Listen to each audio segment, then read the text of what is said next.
کیا آپ نے کبھی سوچا ہے کہ چاہے آپ کچھ بھی کریں لوگ تو باتیں کریں گے ہی؟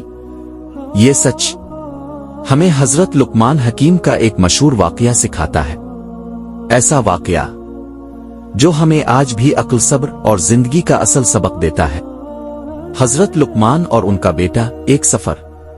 ایک دن حضرت لقمان حکیم نے اپنے بیٹے سے کہا، بیٹا آؤ ہم سفر پر نکلتے ہیں، اور اس سفر میں تمہیں میں زندگی کا ایک ایسا سبق دوں گا جو کسی کتاب میں نہیں ملتا۔ حضرت لقمان اور ان کا بیٹا اپنے ساتھ ایک گدھا لے کر سفر پر روانہ ہوئے۔ راستے میں ایک بستی آئی۔ پہلا منظر، بیٹا سوار، باپ پیدل۔ اس بستی سے گزرتے ہوئے حضرت لقمان نے اپنے بیٹے سے کہا، بیٹا تم گدھے پر سوار ہو جاؤ، میں پیدل چلوں گا۔ لوگوں نے دیکھا اور چامگوئیاں شروع ہو گئیں۔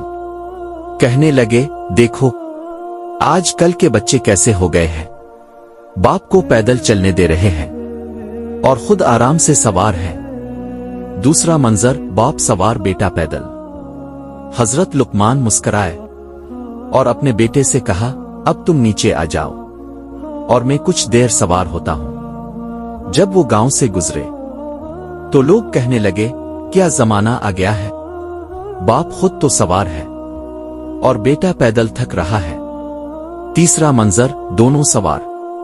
اب حضرت لقمان نے کہا، آؤ بیٹا اب ہم دونوں گدھے پر سوار ہوتے ہیں۔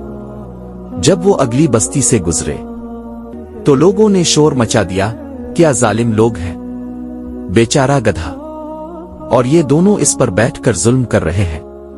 چوتھا منظر، دونوں پیدل۔ اب حضرت لقمان نے کہا، بیٹا اب ہم دونوں پیدل چلیں اور گدھے کو خالی چھوڑ دیں۔ جب وہ اگلی جگہ پہنچے تو لوگ کہے مار کر کہنے لگے، یہ کیسے بے وقوف لوگ ہیں، گدھا ساتھ ہے پھر بھی خود پیدل چل رہے ہیں۔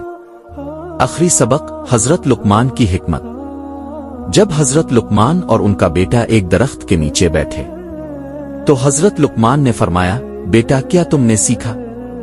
ہم نے ہر ممکن طریقہ آزما لیا، کبھی تم سوار، کبھی میں، کبھی دونوں، کبھی کوئی نہیں، مگر لوگ، انہوں نے ہر حال میں باتیں کی۔